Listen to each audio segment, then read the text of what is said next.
In this section, we're going to be going over two more rules for taking derivatives, and that's the product rule and the quotient rule. So starting off here with the product rule. The product rule, we're going to be using this, just like the name suggests, when things are being multiplied together, and that means there's multiple factors. And if we have multiple factors, we can't just take the derivative of each factor individually. We have to use this rule. So what that means is that the derivative of f times g, it does not equal the derivative of f times the derivative of g. So for example, if we have the derivative of x squared times x, we cannot take the derivative of x squared and multiply that times the derivative of x. That is not going to end up giving you the correct answer. So what the product rule actually says is that if f and g are both differentiable functions, then the derivative of f times g is going to be f times the derivative of g plus g times the derivative of f. And then it's typically a little bit easier to see this stuff in prime notation. Seeing it in prime notation, we would see it as the derivative of f times g equals f times the derivative of g plus g times the derivative of f. And I recommend reading this in your head like this down here. Read it as the product rule says it's the first times the derivative of the second plus the second times the derivative of the first. All right, let's do a couple examples here. So let's show that the product rule works for f equals x squared and g equals x cubed. So since we know that x squared times x cubed equals x to the fifth, then that means if we take the derivative of both of them being multiplied together, we know that equals the derivative of x to the fifth because they're the same. And the derivative of x to the fifth is just the power rule, which is 5x to the fourth. Now let's go ahead and actually do this derivative using the product rule. And we're going to verify that we get the same exact thing. So if we have the derivative d dx of x squared times x cubed, the product rule says we're going to do the first. So we have two of them here. We have x squared and then x cubed. So x squared is going to be the first function, the first factor, and x cubed is the second factor. So it's the first times the derivative of the second plus the second times the derivative of the first. So that's just rewriting the definition from the previous page. And now let's actually evaluate these derivatives. So the derivative of x cubed is 3x squared. And then the derivative of x squared is 2x. And then simplifying this, we get 3x to the fourth plus 2x to the fourth, which gives us 5x to the fourth. And we know that that's true because we just got that same answer when we simplified it before we took the derivative up top. Okay, and now let's do one that gets a little bit harder. Obviously, if we were doing a question like this, we wouldn't do it the product rule way. We would do it this first way because it's a lot easier. So now let's see ones that get a little bit harder. So let's differentiate y equals 2x cubed minus 5x times 3x plus 1. So let's go ahead and find y prime or dy dx. So remember, you can write that as dy dx, or you can write it as y prime, whichever one you want. So this is going to be, we have two factors. We have this one, and then we have this one here. So it's going to be the first, just rewrite it, times the derivative of the second plus the second times the derivative of the first. So what I kind of recommend for these is I'm showing that we're doing the derivative before we actually take the derivative. I recommend getting comfortable with it and just skipping to taking the derivative right away. Okay, so let's do that right now. So that's going to be the first. The derivative of 3x plus 1 is just 3. And then for the second derivative here, the derivative of 2x cubed minus 5x is 6x squared minus 5. And I'm going to leave that to you guys to simplify. You would need to distribute both of those terms and then combine like terms. You should end up getting 24x cubed plus 6x squared minus 30x minus 5. So just make sure that you can distribute and combine like terms, and this is what you should end up getting. Yeah, let's do another example here. Let's find the derivative dy dx when y equals x squared minus 1 to the 4th times x squared plus 1 to the 5th.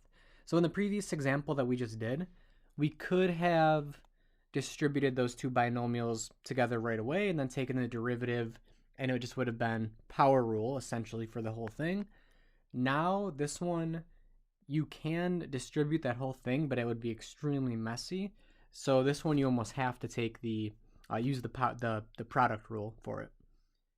So let's go ahead and do that. It's going to be the derivative dy dx is going to be, we have the first factor and the second factor. It's going to be the first times the derivative of the second. So just d dx of x squared plus 1 to the 5th, and then plus the second times the derivative of the first. Okay, let's go ahead and do that. So it's going to be the first. Leave that one alone. The derivative of x squared plus 1 to the 5th, that's going to be that general power rule. Bring the 5 out front, leave the inside alone, subtract 1 from the exponent, multiply by the derivative of the inside. The derivative of x squared plus 1 is 2x. And then plus the second times the derivative of the first. The derivative of this is going to be the general power rule again. Bring down the 4, leave the inside alone, subtract 1, times the derivative of the inside is 2x. And let's clean this up a little bit. So the first one, we have a 5 times a 2x, so 10x, times x squared minus 1 to the 4th, times x squared plus 1 to the 4th, plus we have a 4 times 2x, so 8x, times x squared plus 1 to the 5th, times x squared minus 1 cubed. So technically this does simplify a little bit. So let's go ahead and try to simplify it. And that's going to be GCF. So factoring out a GCF between these first two terms, the GCF is 2x. And now the GCF between these terms, the x squared plus 1s, it's going to be the smallest exponent. So that's x squared plus 1 to the 4th. That one's the smallest exponent between 4 and 5. And then between the last ones, x squared minus 1. We factor that out front. And it's the smallest exponent, which was 3. And now we multiply it by what's left over in each one after we divide that GCF out front. So the GCF, after we divide the GCF from this first big term, and we end up left with a 5 times x squared minus 1. And then the GCF being divided out from this one, we end up being left with a 4 times x squared plus 1. And I'm going to put brackets here because that's kind of messy. And let's go ahead and just simplify what's inside those brackets. So I'm just going to simplify this part right here. I'm going to distribute the 5, distribute the 4, and combine like terms. And we end up getting this answer right here. So kind of messy. All the messiest part is kind of cleaning up at the end and factoring out the GCF. Hopefully you're able to follow that. Okay, and then that is the product rule. So like I said, make sure you know how to read it as first times the derivative of the second plus the second times the derivative of the first. And then now we're doing the quotient rule. So the quotient rule is obviously going to be when we're dividing two or more functions here. And just like the product rule, if we're taking the derivative of f divided by g, this does not equal the derivative of f divided by the derivative of g. So we have to use this quotient rule, which is right here. So the quotient rule says if we're doing the derivative of f divided by g, it's going to equal g times the derivative of f minus f times the derivative of g, all divided by g squared. And once again, it might be a little bit better to think of it in prime notation. If we're doing f divided by g prime, that's going to be g times f prime minus f times g prime all over g squared. And you should be able to read this one off in words also.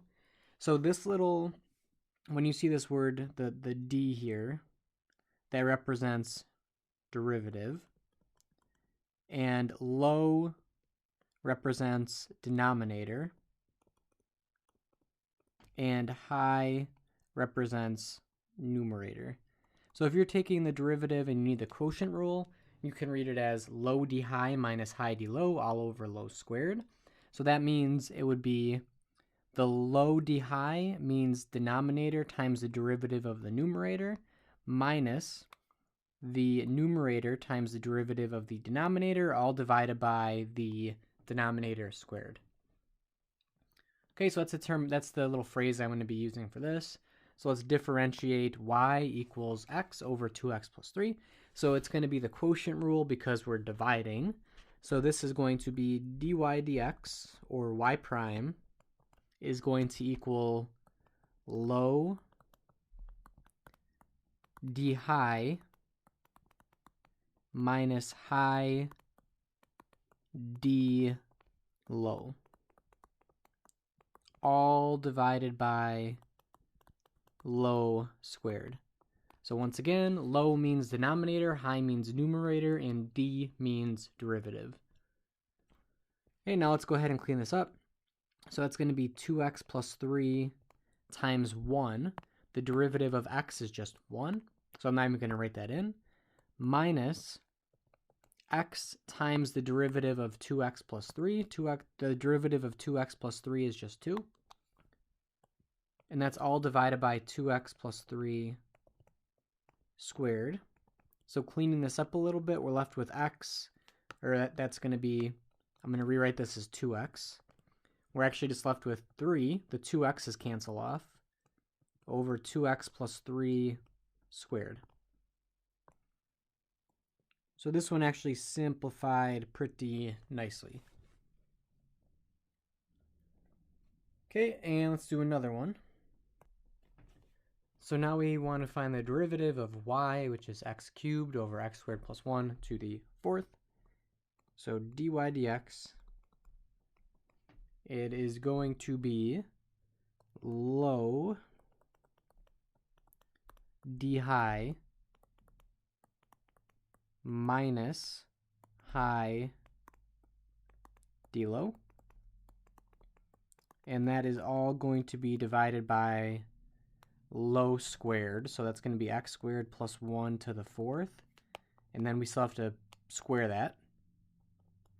So you should write that with another set of brackets around it or parentheses and square it. Let's actually go ahead and take the derivative of in the numerator. So that's going to be x squared plus 1 to the fourth. The derivative of x cubed is 3x squared.